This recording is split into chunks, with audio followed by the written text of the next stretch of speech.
인간에게 척추와 관절은 삶을 지탱하는 기둥인데요. 하지만 수십 년간 쉼없이 움직여온 이 기둥에도 점차 균열이 생기기 시작합니다. 당연하게 여겼던 걷고 일어나는 동작이 어느덧 간절한 바람이 되었는데요. 지금 여러분의 척추와 관절은 건강하십니까? 파스도 엄청 몇 박스 붙였어요. 막 이런데도 걸어 다닐 때 쑤시면 막 어디 가서 좀 막 앉는 데 있으면 좀 많고 막 이랬거든요. 운전할 때도 장시간을 못했어요.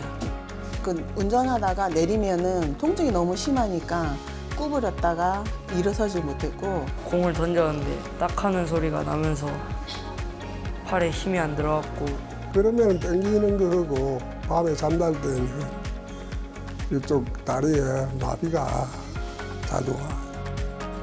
현대인의 생활 방식은 빠르게 변하고 있습니다. 장시간 앉아 있는 습관, 운동 부족, 잘못된 자세는 척추와 관절에 지속적인 부담을 주는데요. 초기에는 단순한 불편함으로 시작되지만 시간이 지나면서 통증은 점점 깊어지고 신경을 압박하며 다양한 증상으로 이어지기도 합니다. 이러한 척추 관절 질환은 삶의 질을 크게 떨어뜨리는 중요한 원인 중 하나로 많은 사람들의 일상을 힘들게 하지만 최근에는 다양한 맞춤형 치료법이 발전하며 환자들에게 새로운 선택지를 제시하고 있습니다. 오늘은 이지우, 김승철, 심창원, 정희윤 과장과 함께 척추 관절 질환과 그 치료법에 대해 자세히 알아보도록 하겠습니다. 척추 질환에는 뭐 디스크 탈출증이 있고, 그다음에 척추관 협착증, 그다음에 외상으로 인한 뭐 뼈 골절, 그 주위에 뭐 근육 질환이라든지 인대 뭐 다양한 게 있는데요. 이제 나이가 들어서 발생한 것들은 이제 디스크나 협착증 이런 증상들이 좀 많이 그런 분들이 좀 많이 오십니다. 이제 척추 질환이 생기는 원인은 굉장히 다양합니다. 뭐 골절 같은 경우에는 이제 외상이 있을 거고, 디스크 탈출 같은 경우에는 이제 허리에 가해지는 이제 압력, 이제 뭐 무거운 물건을 들었다든지 아니면 심한 경우에 뭐 기침을 했다든지 복압이 올라간다든지 그렇게 이제 디스크의 압력이 가해졌을 때 디스크가 탈출하는 경우가 많고요. 척추관 협착증은 이제 척추 이제 신경이 점점 눌리게 되는데 이건 이제 일종의 노화 과정이라고 보시면 됩니다. 그래서 나이가 들어감에 따라서 협착증이 점점 진행하는 경우가 많습니다.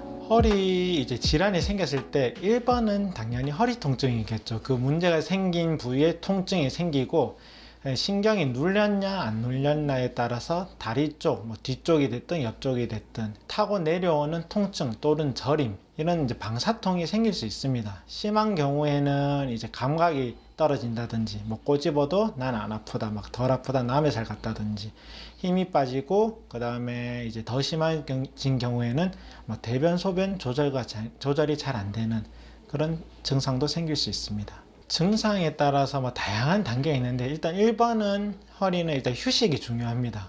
휴식이 중요하고 이제 통증이 심하고 이제 허리 통증만 있을 경우에는 뭐 물리치료나 아니면 진통제, 휴식을 같은 걸 통해서 이제 조절하게 되고, 다리 증상이 있는 경우에는 이제 MRI 찍을지 말지 고민을 합니다. 다리 증상이 이제 뭐 다리 저림, 통증 이런 게 막 경미하게 있을 경우에는 먼저 이제 신경 차단술 같은 주사 치료를 먼저 해보기도 하고요. 약으로 조절할 수도 있고, 이제 증상이 이제 내가 생활이 불편할 정도로 이제 심해진다. 그럴 경우는 이제 MRI 적극적으로 고려를 하게 됩니다. MRI 찍어서 이제 병변이 확인이 되고 그로 인한 이제 증상으로 생각이 될 경우에는 이제 그 다음 치료를 이제 어떤 치료할지 이제 고민을 하게 되는데요. 힘이 빠진다든지 뭐 남의 살 같다든지 대소변 정해가 있다든지 그런 이제 신경학적 증상이 있을 때는 이제 수술을 적극적으로 고려를 하게 되고, 이제 그런 증상이 없고 통증만 있을 경우에는 신경 차단술 또는 뭐 신경 성형술을 이제 먼저 고민을 해보게 됩니다. 그에 대한 치료의 반응들을 보고 이제 도저히 이제 조절이 안 된다든지 증상이 너무 심할 경우에는 수술적 치료까지도 고민을 해보게 됩니다. 그 과정에서는 이제 뭐 의사가 결정을 하기보다는 이제 환자와 잘 상담을 해서 어떤 치료를 이제 본인이 원하는지 이런 것까지도 다 포함이 되게 되죠. 관절별로 설명을 일단 드리겠습니다. 어깨 관절 같은 경우는 일반인의 경우에는 회전근개 파열이 흔하게 되고, 회전근개 파열은 외상성으로 나타날 수가 있지만 퇴행성으로 나이가 들면서 힘줄의 긴장도가 떨어지면서 파열되는 경우가 있을 수 있겠습니다. 저는 환자분들께 이렇게 설명을 드리는데요. 양말을 신고 오래 신다 보면 그 구멍이 뚫리지 않냐고 설명을 드립니다. 회전근개 힘줄도 마찬가지입니다. 결국은 계속적인 마찰과 그리고 퇴행성 때문에 구멍이 날 수가 있고, 그런 경우엔 수술적 치료가 필요한 경우가 많을 수 있겠습니다. 그리고 팔꿈치 같은 경우는 흔히들 말하는 테니스 엘보 그리고 골프 엘보 이런 것들이 있을 수가 있는데, 테니스 엘보와 골프 엘보는 테니스와 골프를 친다고 해서 생기는 것은 아니고, 일반인들 중에서도 이제 손과 손목을 많이 쓰시는 분들은 그렇게 손상이 있을 수가 있습니다. 결국 우리가 테니스 엘보라고 불리는 외측 상과염, 그리고 골프 엘보라고 부르는 내측 상과염 같은 경우에는 손과 손목을 움직이는 힘줄들이 그쪽에 붙어 있기 때문에 반복적인 사용으로 인해서 염증이 생기고, 그리고 통증이 생기고 미세 파열들이 생기는 거라고 보시면 되겠습니다. 그리고 보통은 휴식을 통해서 치료가 가능하지만, 휴식에도 불구하고 계속 통증이 있는 경우에는 저희가 주사 치료를 통해서 회복을 돕거나, 아니면 주사 치료나 이제 적극적인 보존적 치료에도 불구하고 통증이 있는 경우에는 힘줄을 봉합하는 수술이 필요하겠습니다. 무릎 같은 경우는 이제 우리가 무게를 지탱하는 관절이다 보니까 반월상 연골 파열이라든지 아니면 그로 인해서 2차적으로 발생하는 퇴행성 관절염이 흔하게 되는데요.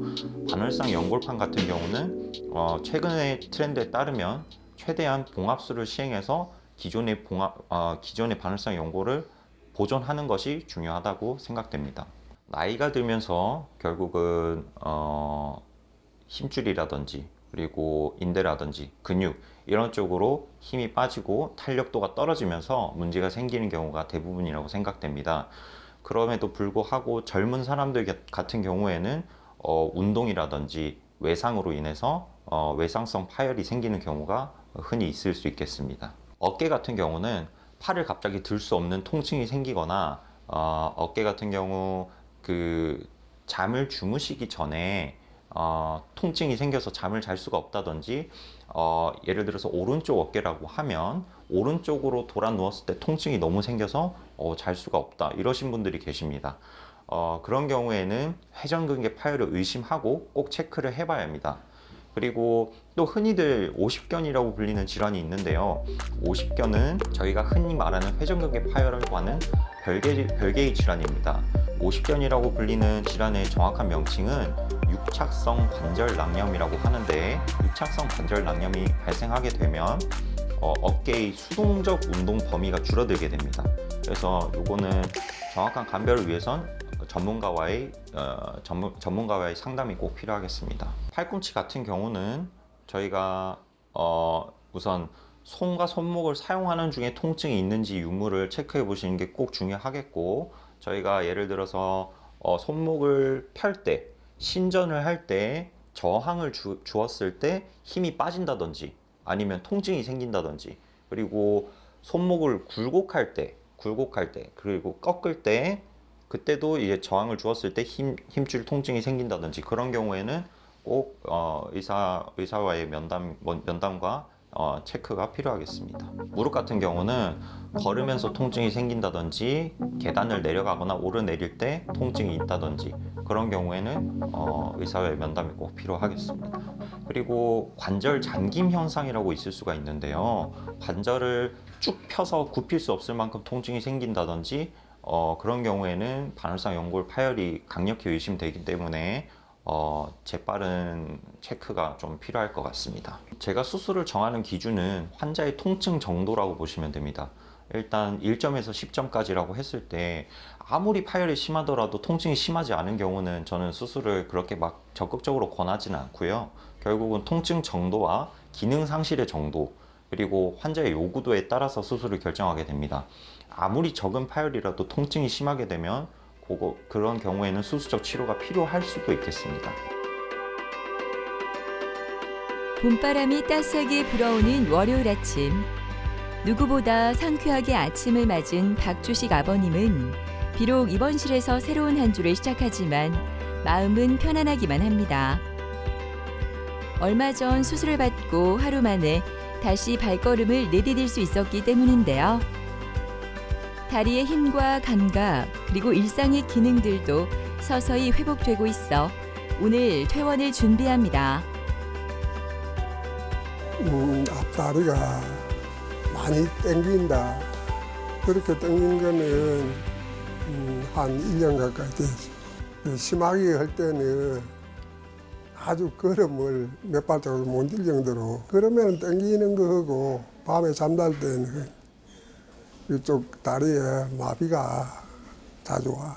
이 쥐가 아주 많이 나면은 그냥 뭐 울고 싶을 정도로 고통이 심하게 왔거든요.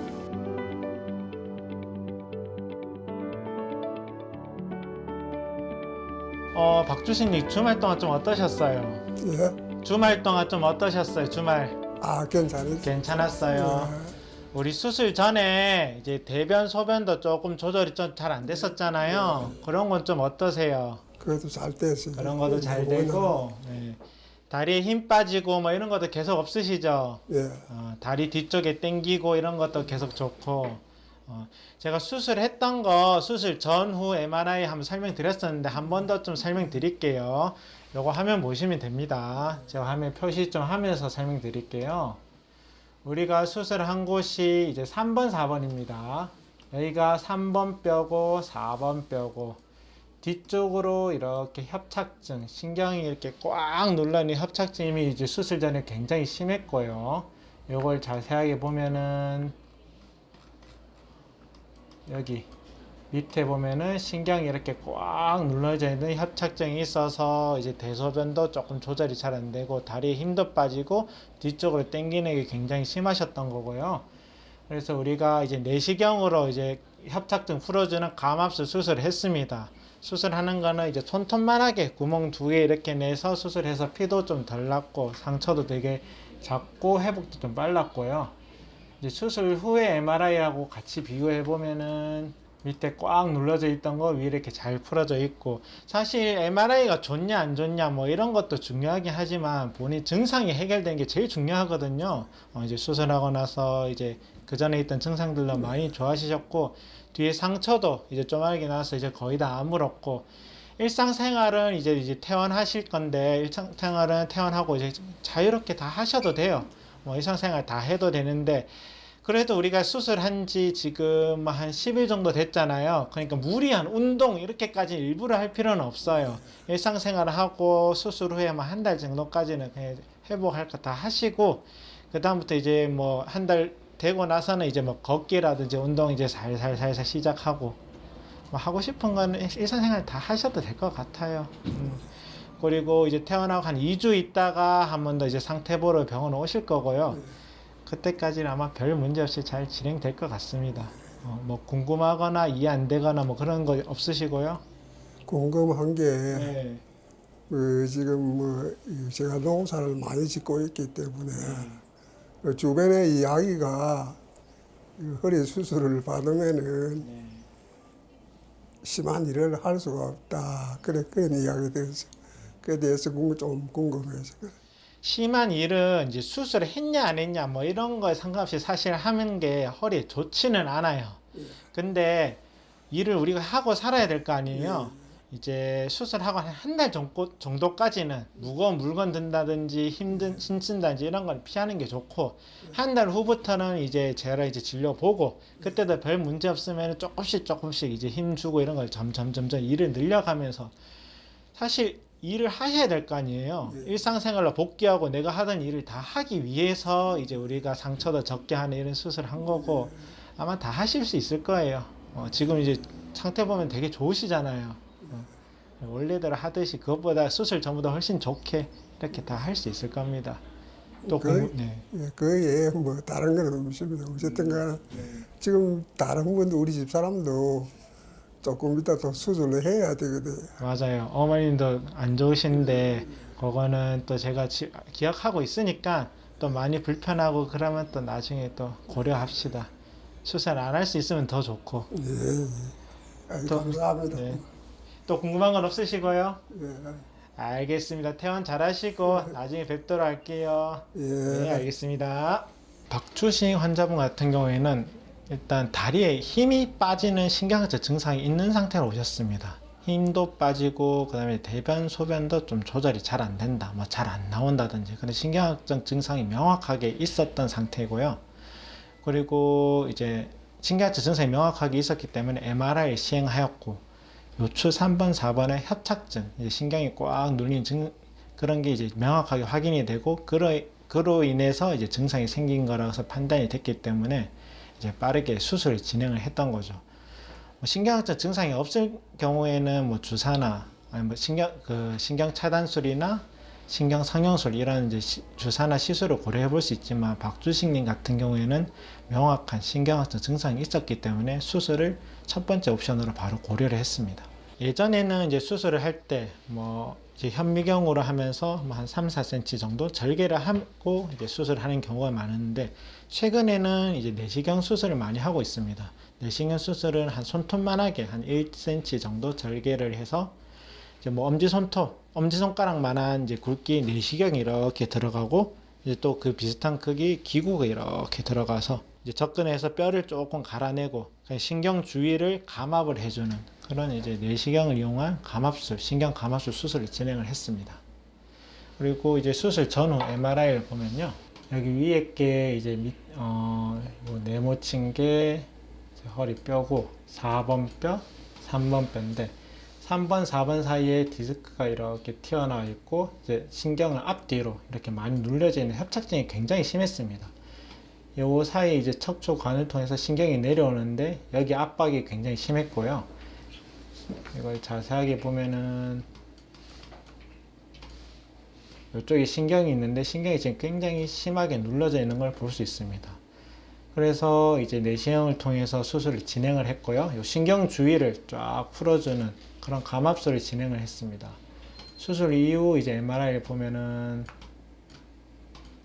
여기가 3번 뼈, 4번 뼈인데요. 뒤쪽에 신경과 협착이 있던 부분이 지금 거의 풀어진 상태를 볼 수 있고 여기 또 자세하게 봤을 때 여기 신경이 이렇게 잘 풀어져 있는 것을 볼 수 있습니다. 환자분은 수술하고 그 다음 날부터 바로 보행을 시작을 했고요. 뭐 대소변 장애라든지 이런 불편한 것도 좋아졌고 다리 땡기던 거는 수술 전에 심하게 이제 호소했던 게 수술 후에 거의 한 5% 정도까지 감소를 했고 그다음에 다리 힘 빠지는 증상도 호전이 됐고 이제 일상생활 복귀는 이제 성공적으로 할 수 있을 것 같습니다. 박주식 아버님은 양방향 내시경 수술을 받았는데요. 한쪽으로 접근해 양쪽 신경이 눌린 부위를 동시에 넓혀주는 방식으로 좁아진 척추관을 확장해 신경 압박을 줄이는 수술입니다. 수술을 해야 된다 했을 때는 수술은 뭐 예전에 했듯이 이제 절개를 해서 직접 보고 하는 그런 수술과 양방향 내시경 수술 둘 다 가능을 한데요. 그 전에 수술 과거력이 없다든지 특별히 내시경 수술을 못할 그런 사람들이 있긴 합니다. 그 전에 수술을 해서 유착이 너무 심한 그런 분들은 사실 내시경을 수술하기 힘든 경우가 있기는 한데 최근에는 뭐 대부분의 환자들은 양방향 내시경으로 수술을 하려고 하고 있습니다. 장점은 이거 상처가 굉장히 적다. 그 자체가 장점인데요. 상처가 적으니까 당연히 피도 적게 날 거고 근육 손상도 적게 날 거고 회복 기간도 상당히 빠릅니다. 내시경이 들어가면은 내시경으로 해서 거의 뭐 4K 화질로 굉장히 크게 확대를 해서 보기 때문에 수술도 조금 더 정확하고 술자도 좀 더 편안하게 수술을 진행할 수 있습니다. 처음에는 뭐 적응하는데 조금 시간이 걸릴 수 있지만 적응하고 나서는 여러모로 장점이 많은 수술이라고 볼 수 있습니다. 마지막 진료가 끝나고 퇴원을 준비하는 박주식 아버님. 익숙한 일상복으로 갈아입는 박주식 아버님의 손길에 설렘이 묻어납니다. 불과 며칠 전 양다리에 힘이 빠져 혼자서는 양말 한 켤레조차 신기 버거웠던 그였습니다. 이제는 누구의 도움 없이도 스스로 몸을 일으켜 나갈 채비를 마칩니다. 퇴원은 끝이 아니라 회복의 또 다른 시작. 오늘의 발걸음은 다시 일상으로 이어지는 첫걸음이 됩니다. 아주 많이 좋아졌어요. 아주 많죠. 그래서, 통증은 다리 통증이 있었다 그랬잖아요. 예. 그 지금 아까 좀 걷는 거 보니까 괜찮으신 것 같은데 네, 이제는 걸을 때 좀 어떠세요? 없어. 아이 진짜로 거짓말 없이 많이 좋아졌어요. 더 건강해지시고 나면 아버님이 좀 뭘 하고 싶다거나 뭐 이런 게 있는지. 그냥 뭐 농사 열심히 짓고 사는 거지. 나 뭐 몸대로 잘 해야지. 그래 알아서. 저 일로 적당하게 해야지. 매일 병동을 몇 번씩 돌며 운동을 하는 여정란 씨는 얼마 전 수술을 받고 회복 중입니다. 3년이라는 긴 시간 동안 통증으로 힘든 시간을 보냈지만 수술 후 통증이 사라져 살 것 같다고 하는데요. 척추 협착과 추간공 협착이 겹쳐 찾아온 엉덩이와 다리 통증은 그녀를 너무나 힘들게 했습니다. 처음에는 그냥 뭐 자다가 누워서 일어날 때 아팠고 그러면은 막 뭐를 짚고 화장실도 가고 이래가지고 주사 한 대 맞고 이런 괜찮았거든요. 근데 어느 날인가부터 일어나면 허리가 구부러지는 그런 증세를 느끼겠대요. 이제 전에 수술하라 하기 전에도 제가 못했고 이랬는데 그래가지고 또 스틱을 제가 짚고 다니거든요. 다리 수술을 작년 해서 스틱을 잡고 다닐 때는 괜찮았어.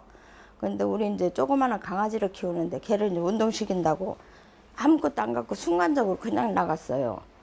나갔는데 한 3발 걸으니까 그만 막 이 오른쪽으로 이렇게 기울더라고요, 사람이. 그러면서 자다가도 발등에 바늘로 찔러도 그만이 안 아파요. 깜짝 놀래서 막 파스도 엄청 몇 박스 붙였어요. 막 이런데도 걸어 다닐 때 쑤시면 막 어디 가서 좀 막 앉는 데 있으면 좀 앉고 막 이랬거든요.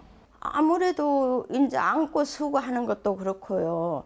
또 이래 주방에서 서서 뭘 하다 보면은 너무 통증이 오고 아프니까 가서 좀 누웠다가 다시 일을 해야 되고 그래서 누워가지고 허리를 좀 피고 난 다음에 아, 좀 괜찮다 싶으면 일어나서 또 하고 이랬거든요. 그런데 지금은 너무 좋아요.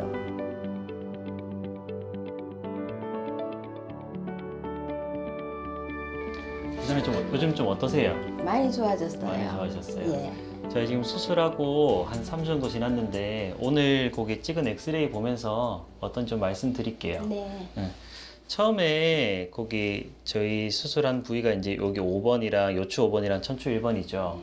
여기 사이 간격이 많이 좁아져 있습니다. 그래서 이게 이제 퇴행성 변화가 진행이 됐다는 얘기인데 이게 공간이 좁아지면 디스크 사이 공간만 줄어드는 게 아니고 추간공이라고 해서 신경 나가는 구멍도 같이 좁아지고 있어요. 그래서 환자분 같은 경우는 이제 우측 증상이 심하셨잖아요. 네. 그래서 우측 추간공이 많이 좁아졌던 겁니다. 그래서 제가 수술을 했고 물론 이제 그 신경 구멍을 이루고 있는 그런 구조물들을 다 제거했기 때문에 그것도 신경 감압이 된 건데 여기 디스크 사이 간격을 이제 많이 높여줬어요. 안에 이제 그 뼈를 넣은 케이지라고 하는 그런 인공뼈를 넣어가지고 공간을 많이 넓혀줬기 때문에 이제 그 신경 구멍도 자체적으로 넓어진 거죠. 그래서 직접 감압도 해주고 간접적으로 이 공간도 넓혀지면서 간접적인 감압도 해서 아마 이제 신경 증상이 많이 좋아졌을 겁니다. 예. 지금 이제 수술 전이랑 비교해 보면 어떤 부분들이 제일 좋아진 것 같으세요? 통증이 첫째는 없어졌고요. 네네네. 또 오른쪽에 제가 이제 스틱을 놓으면 오른쪽으로 기울었는데 네네. 지금은 아무것도 안 잡고도 바로 걸을 수 있다는 거. 그리고 첫째는 막 너무 심한 통증이 있었는데 전혀 없어요. 그러니까 무슨 깨병같이 없어진 것 같고 네네.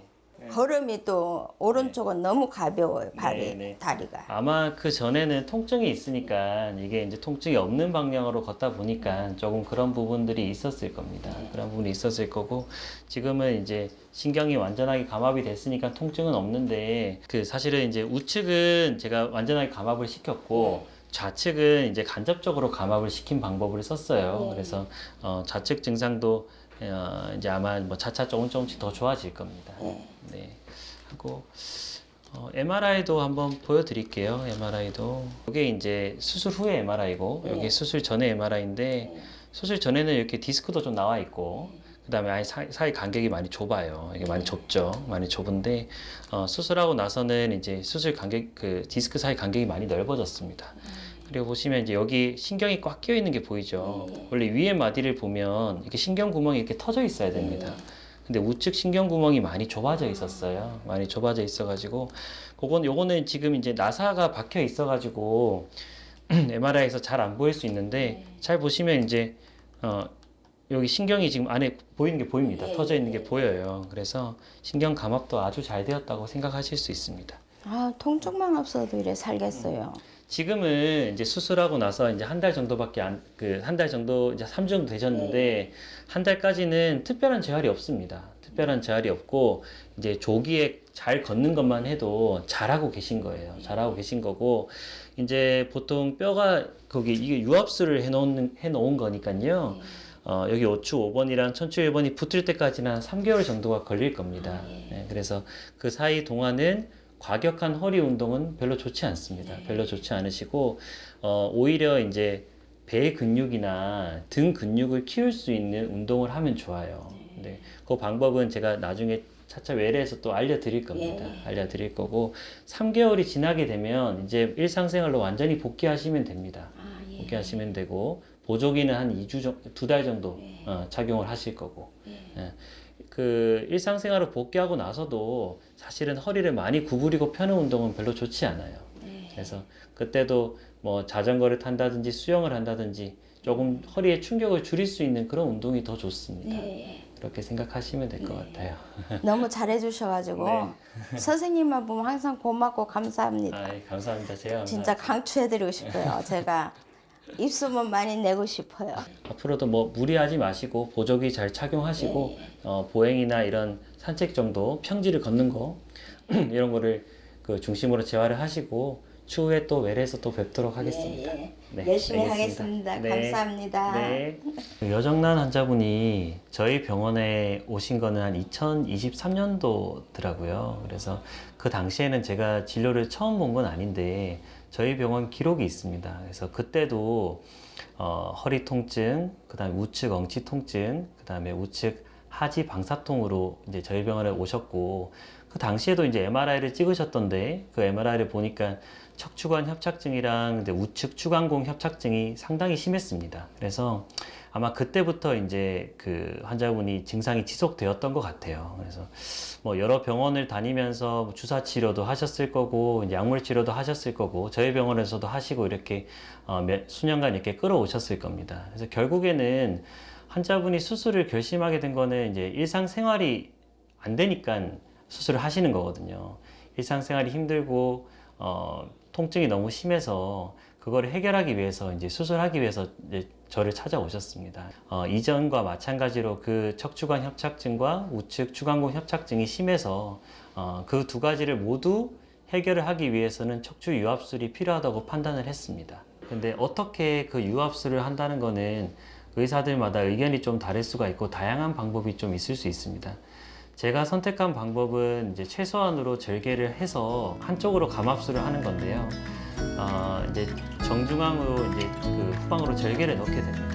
그 이후에 이제 근육을 한쪽만 박리를 해서 열게 되고 열게 되면 이제 뼈랑 인대랑 이렇게 노출이 되게 되는데 그 뼈랑 인대랑 제거를 해서 한쪽으로 신경을 확실하게 감압을 시켜줍니다. 그래서 중앙에 있는 척추관도 감압을 시켜주고 가쪽에 있는 추간공까지 신경이 모두 노출시킬 정도로 확실하게 감압을 시켜주게 됩니다. 그 이후에 이제 디스크 사이 공간을 찾아서 디스크 사이에 케이지라고 하는 인공뼈를 넣고 또한 이제 뼈를 제거하면서 생긴 자기 뼈도 같이 넣어줍니다. 그렇게 되면 그 좁아진 디스크 사이 공간도 넓혀질 수가 있게 되고 자기 뼈를 넣었기 때문에 유압률도 높아질 수 있게 됩니다. 그 이후에 이제 나사 고정을 하게 되는데요. 제가 한쪽만 열었기 때문에 한쪽은 이제 눈으로 보고 정밀하게 이제 나사를 고정하게 되고 반대쪽은 제가 근육을 열지 않았기 때문에 경피적으로 나사 고정술 하는 방법이 있습니다. 그 방법으로 고정을 하게 됩니다. 제가 이렇게 한쪽으로 근육을 여는 방법을 택한 이유는 결국에 이제 환자분 재활에 있습니다.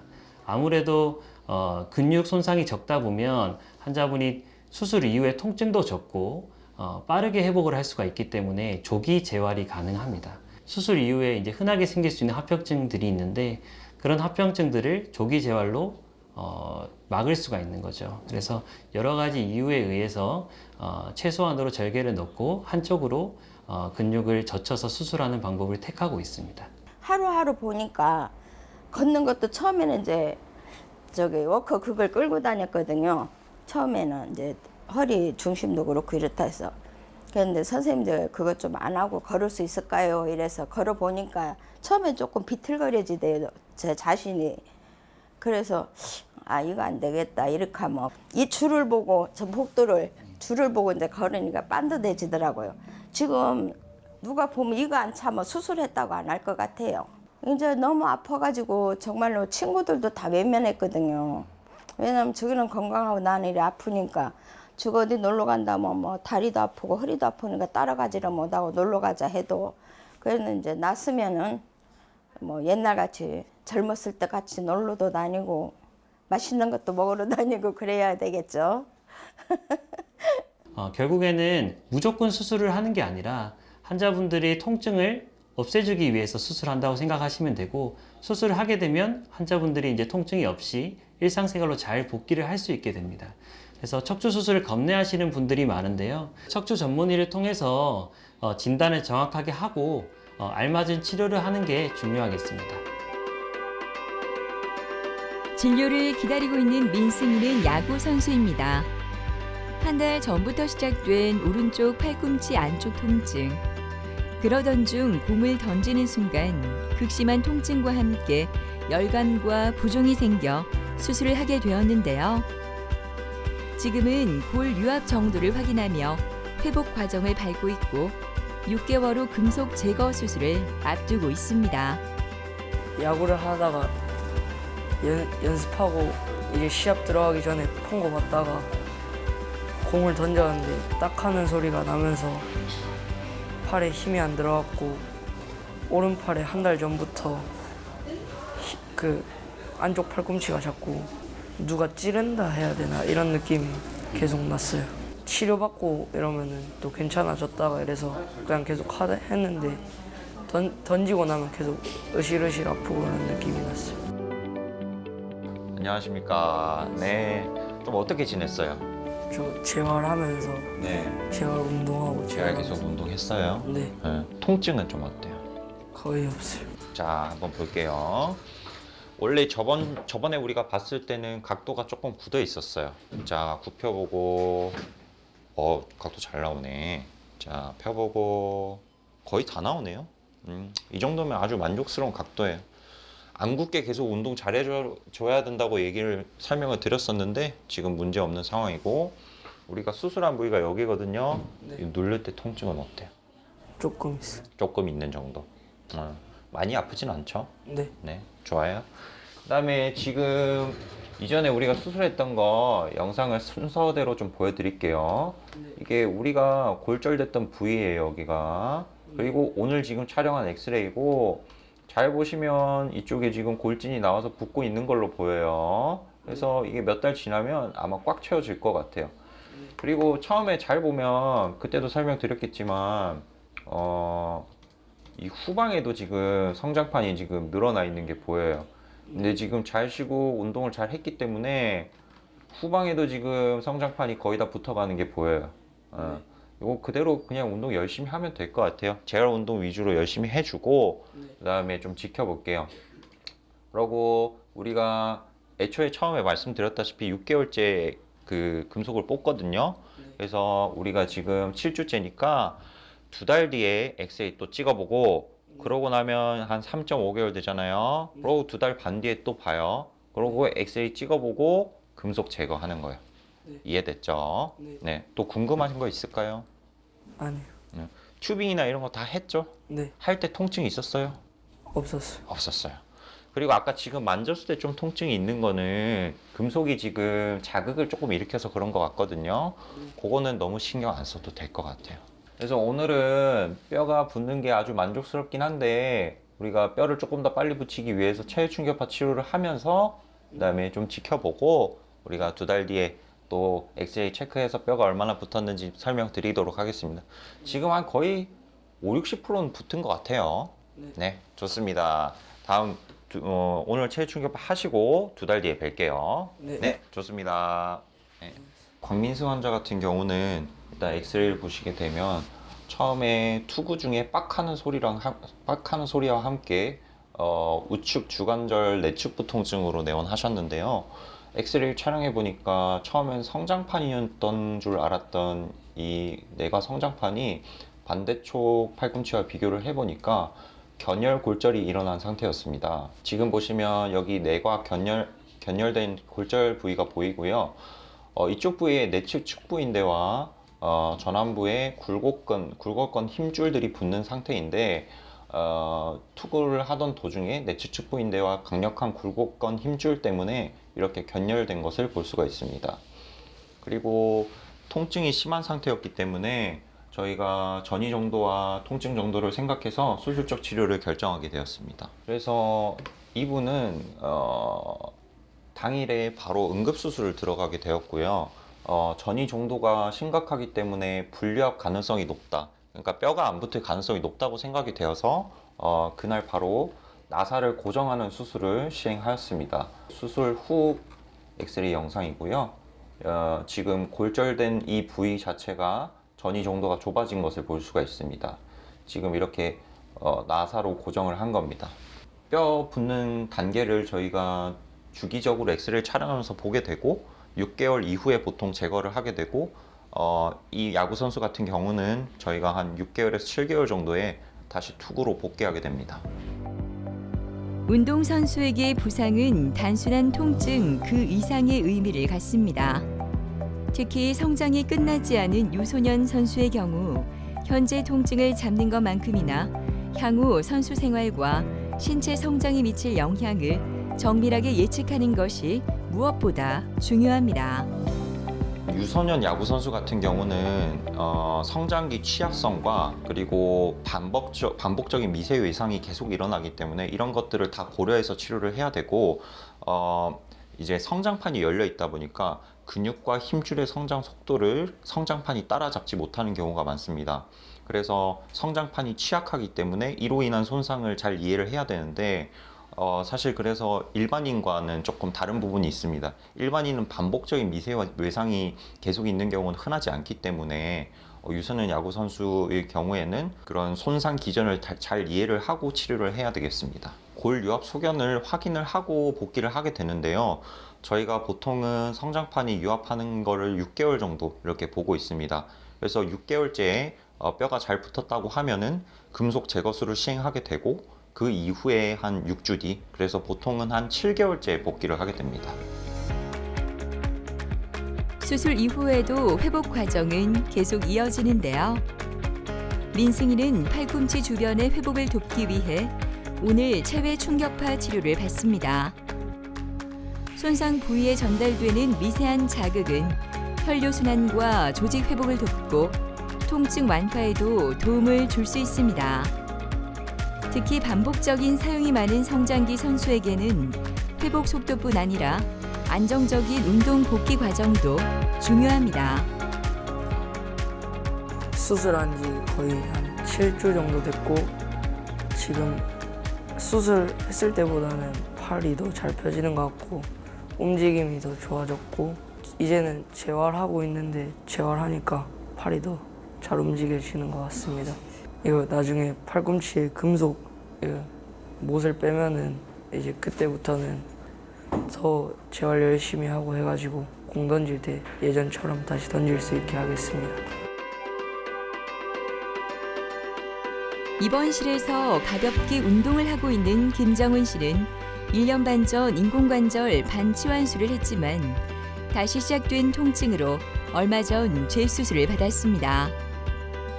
한 번의 실패를 겪었기에 다시 얻은 이 기회가 얼마나 소중한지 누구보다 잘 알기에 그녀는 쉬지 않고 재활을 이어갑니다.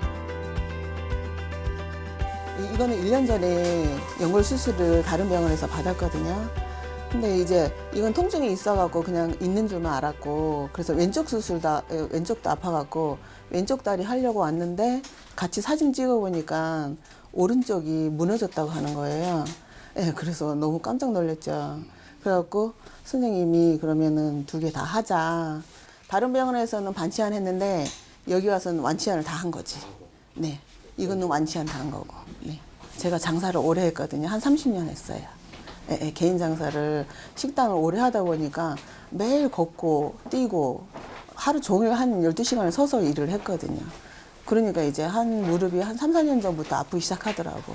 걸을 때 완전히 통증이 심해서 아프고, 운전할 때도 장시간을 못 했어요. 그 운전하다가 내리면은 통증이 너무 심하니까 구부렸다가 일어서질 못했고, 완전히 이제 이 구부린 자세를 아예 못했고, 아픈데도 억지로 참고 했죠, 가게 때문에. 근데 이제 작년에 그 수술할 때는 이제 직원들한테 맡겨놓고 반치안만 하고 2주 만에 퇴원을 했거든요. 통증이 1년 됐는데도 안 가라앉는 거야. 근데 결국은 여기 와서 보니까는 무너져 있었는데, 결국은 이거 하려고 가게를 팔았어요.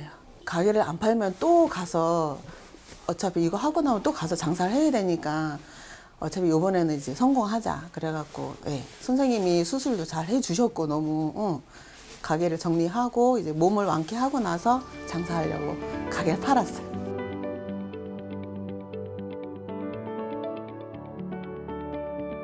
김정은님은 지금 뭐 인공관절 오른쪽은 재치환술이 잘 됐고요.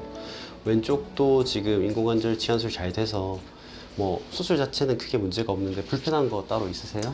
지금은 왼쪽은 완전히 100% 된 것 같고, 오른쪽은 이제 약간 통증만 없으면은 무릎은 안 아파요. 무릎은 안 아픈데 이제 약간 붓기 그 정도만 빠지면 지금도 잘 걷거든요. 네. 이거 없어도. 근데 병실에서도 다 놀래요. 빠르다고. 네, 잘 됐어요. 수술하고 바로 직후 통증이나 이런 것도 좀 있으셨어요? 조금 있었는데 왼쪽 거는 아예 없었고 거진. 네. 근데 오른쪽은 이제 재수술이니까 조금 힘들었더라고요. 네. 지금 뭐 다리 펴고 굽히고 이런 것도 잘 하시면은 네. 뭐 보행하거나 이런 데 큰 무리가 없을 테니까 네. 너무 걱정 안 하셔도 돼요. 이거 운동은 제가 안 아플 때까지 걸어도 상관없죠. 네, 뭐 크게 무리만 안 하시면은 뭐 수술한 직후나 이거 말씀 항상 드렸다시피 전혀 문제가 없고, 그 만약에 넘어지거나 다치면 문제가 될 수 있으니까 이 보호대를 착용하시고 네. 뭐 근력만 충분하시면은 상관없습니다. 네. 감사합니다. 일단 잘해주셔갖고 통증이 아예 없어요 지금은. 네. 일상생활을 해야 되니까 예. 그거는 이제 언제쯤. 아, 뭐 일 같은 걸 지금 그렇죠. 하셔야 일을 되는 해야 얘기죠. 되니까, 예. 네. 일 하시는 게 많이 오랫동안 서 계셔야 되나요? 네네네. 네. 근력만 충분하면은 사실은 한 달에서 6주 사이부터는 충분히 다니셔도 되고, 네. 보행할 때 막 넘어지거나 다치거나 이런 위험도만 없으면은 무리한 정도가 아니면은 충분히 가능합니다. 네. 쭈그리 앉거나 이런 건 안 되죠. 근데 양반다리라든지 쪼그리 앉기는 피해 주시는 게 좋고, 또 젊은 나이에 수술하셨기 때문에 오래 쓰시려면은 좀 이렇게 무릎에 너무 무리가 안 가는 자세는 피해 주시는 게 좋아요. 네. 저희 이제 외래 진료 끝나고 나서는 또 회진 돌 때 뵐 테니까 네. 네. 쉬고 계세요. 네, 알겠습니다. 네. 네, 감사합니다. 네. 네. 환자분이 처음 내원하셨을 때 그 무릎 통증도 심하고, 근데 관절이 다 펴지지도 않고 보행이 좀 어려웠습니다.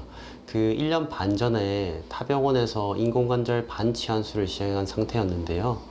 인공관절 반치환술 기구 주변으로 뼈가 결손이 되고 무너져 내리는 무균성 해리라는 질병을 앓아서 내원하셨습니다. 이 무균성 해리가 되면서 뼈 결손 때문에 재수술을 할 수밖에 없는 상황이었습니다. 이전 치료로도 충분하지 않았던 통증과 불편함은 일상의 또 다른 제약으로 이어지고 현재의 상태를 다시 확인하는 과정이 필요해지는데요. 이렇게 반복되는 문제를 해결하기 위해 더 안정적인 구조를 만드는 재수술이 고려됩니다. 요즘에는 인공관절 기구나 술기가 워낙 발전해서 재수술을 하는 경우가 흔치는 않은데요. 감염이라든지 골절 같은 부득이한 경우에 재수술을 할 수도 있고, 이번 환자분처럼 무균성 해리라든지 수술의 실패로 인해서 발생한 경우에도 재수술을 할 수도 있습니다. 환자분의 경우에는 인공관절 반치환술을 시행한 이후에 조기에 이제 무균성 해리가 왔는데요. 원래 인공관절 반치환술을 시행하고 전치환술로 전환하는 경우에는 일반적인 기구를 사용해도 되지만 환자분의 경우에는 골 결손이 심해서 재치환술 기구까지 고려를 해야 되는 상황이었습니다. 하지만 연세를 고려해서 재치환술 기구를 썼을 때 부작용이 좀 있을 수가 있어서 최대한 환자분의 뼈를 살리는 쪽으로 했고, 대퇴골에 있는 절제할 때 나오는 본인의 뼈를 이용해서 골 이식을 하고, 그 이후에 이제 대퇴부나 안에 들어가는 폴리는 인공관절 전치환술 기본 걸 쓰고 아래만 골 결손 부분에만 재치환술 기구를 사용했습니다. 네, 무균성 해리 같은 경우에는 사실은 흔치 않고요. 기계적인 결함이 생기거나 아니면 수술 자체에서 문제가 좀 발생한 경우에 보통 이 하중을 견디다 못해서 발생한 경우도 있고, 드물게는 환자분이 전신적으로 뼈가 좀 너무 약한 경우에 발생할 수도 있습니다. 예전에는 사실 의사들이 수술의 성공에만 좀 초점을 맞춘 경향이 있는데요. 최근에는 인공관절의 기구의 재질도 많이 향상이 되고, 그다음에 수술 술기도 많이 개발된 상태에서 환자분들의 통증에도 많은 관심을 가지게 되었습니다. 그래서 저희는 특히 환자분 수술 전, 수술 중, 수술 후에 통증을 다각적으로 저희가 조절함으로써 통증이 거의 없게 되고, 환자분들이 근력만 충분하시다면 당일이나 다음날 보행도 충분히 가능하게 됩니다. 이게 꺾지를 못했거든요. 이 걸을 때 사람이 이렇게 해야 되잖아요. 그게 안 됐어요. 그냥 아프니까 딱 뻗은다리 하고 걸었는데 이건 그렇게 잘 걸어요. 지금 재수술한 것도 통증은 조금 있는데 완전히 잘 걷고, 그 회복도 너무 빠르고, 쌤을 너무 잘 만난 거죠. 운동 좀 하고 싶고, 아예 걷지를 못했으니까 밖에를 안 나갔어요, 제가. 예. 그게 너무 이제 그 다음부터는 밖에 못 나가니까 살도 찌고 너무 힘들었거든요. 근데 지금은 이제 자신 있게 나가서 좀 걷고 장사도 하고 그렇게 살고 싶어요. 무릎 통증으로 고생하시는 분들이 많으신데요. 특히 퇴행성 관절염 같은 경우에는 꼭 말기라고 하더라도 꼭 수술을 하는 것은 아닙니다. 환자분들에게 적절한 치료를 잘 제공해드리고, 환자분들이 불편하지 않으시면 비수술적 치료로도 충분히 잘 지낼 수가 있습니다. 하지만 너무 통증을 어렵거나 힘든 경우에는 적절한 시기에 수술적 치료를 하는 것도 중요합니다. 그래서 불편함이 있다면 편안하게 내원해 주시면 저희가 최선을 다해서 도와드릴 수 있을 것 같습니다. 몸이 보내는 작은 신호를 지나치지 않는 것. 그것이 건강을 지키는 시작입니다. 적절한 치료와 꾸준한 관리가 더해질 때 척추와 관절은 다시 균형을 되찾지 않을까요?